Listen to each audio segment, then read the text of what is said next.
ماضی کی ایک ساتھ میں ہم دیکھ چکے ہیں کہ نیلی کا کردار معصومیت اور سچائی کی علامت رہا ہے، مگر حالات نے اسے اندر سے بدل دیا ہے۔ اب وہ صرف ایک سادہ لڑکی نہیں بلکہ جذبات کی شدت میں ڈوبی ہوئی ایک ایسی عورت بن چکی ہے جو اپنے عشق کے لیے ہر حد پار کرنے کو تیار نظر آتی ہے۔ اس گیت کی بازگشت اس کے دل کی حالت کو بیان کرتی ہے کہ وہ دنیا سے کٹ کر صرف اپنے احساسات کی دنیا میں زندہ ہے۔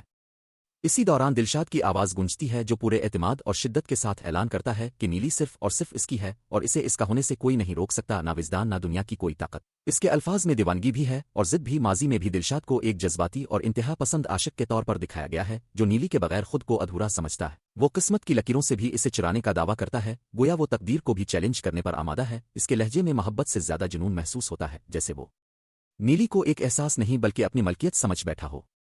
وجدان کا نام آتے ہی کہانی میں تناؤ مزید بڑھ جاتا ہے، کیونکہ پچھلی ایک ساتھ میں وجدان اور دلشاد کے درمیان کشمکش واضح ہو چکی ہے۔ وجدان نیلی کی زندگی میں ایک اہم مقام رکھتا ہے اور اسی وجہ سے دلشاد اسے اپنا سب سے بڑا حریف سمجھتا ہے۔ دلشاد کا یہ کہنا کہ نہ تو وجدان اور نہ دنیا کی کوئی طاقت اسے روک سکتی ہے، دراصل اس کے اندر پلتی ہوئی حسد اور مقابلے کی آگ کو ظاہر کرتا ہے۔ وہ ہر حال میں نیلی کو حاصل کرنا چاہتا ہے، چاہے اس کے لیے اسے سب رشتے توڑنے پڑیں یا دنیا سے لڑنا پڑے۔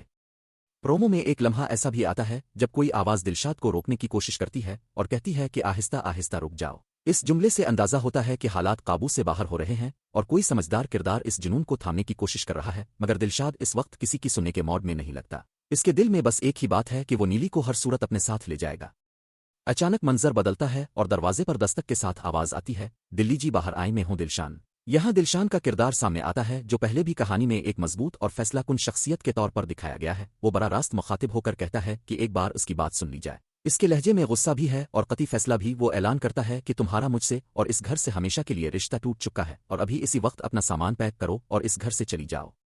یہ جملہ پوری کہانی کو ایک بڑے موڑ پر لے آتا ہے، کیونکہ گھر سے نکالے جانے کا مطلب صرف ایک جگہ چھوڑنا نہیں بلکہ ایک پورا رشتہ، ایک پہچان اور ایک سہارا کھو دینا ہے۔ ماضی کی ایک ساتھ میں ہم دیکھ چکے ہیں کہ نیلی کے لیے یہ گھر صرف چار دیواری نہیں بلکہ اس کی زندگی کی بنیاد تھا۔ اب اگر اس کا رشتہ اس گھر سے ٹوٹ رہا ہے تو اس کا مطلب ہے کہ حالات انتہائی سنگین ہو چکے ہیں اور کوئی بڑا راز تنازع سامنے آ چکا ہے۔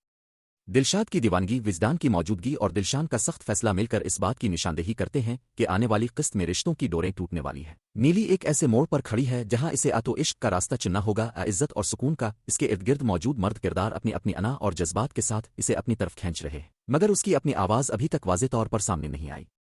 پرومو کے آخر میں دوبارہ وہی گیت، جوگنیا جوگنیا بن گئی عشق تیرے، سنائی دیتا ہے، جو اس بات کا اشارہ ہے کہ نیلی کی پہچان اب اسی عشق سے جڑی ہوئی ہے۔ وہ شاید سب کچھ کھو دے مگر اپنے احساسات سے پیچھے نہ ہٹے۔ سوال یہ ہے کہ کیا دلشاد واقعی قسمت کی لکیروں سے اسے چرا پائے گا؟ کیا وجدان خاموش رہے گا؟ کوئی بڑا قدم اٹھائے گا؟ اور کیا دلشان کا فیصلہ حتمی ہوگا؟ حالات ایک نیا رخ اختیار کریں گے۔ آنے والی قسط میں یہی کشمکش اپنے عروج پر پہنچتی دکھائی دے گی، جہاں عشق، انا اور رشتوں کی جنگ ایک نئے انجام کی طرف بڑھے گی۔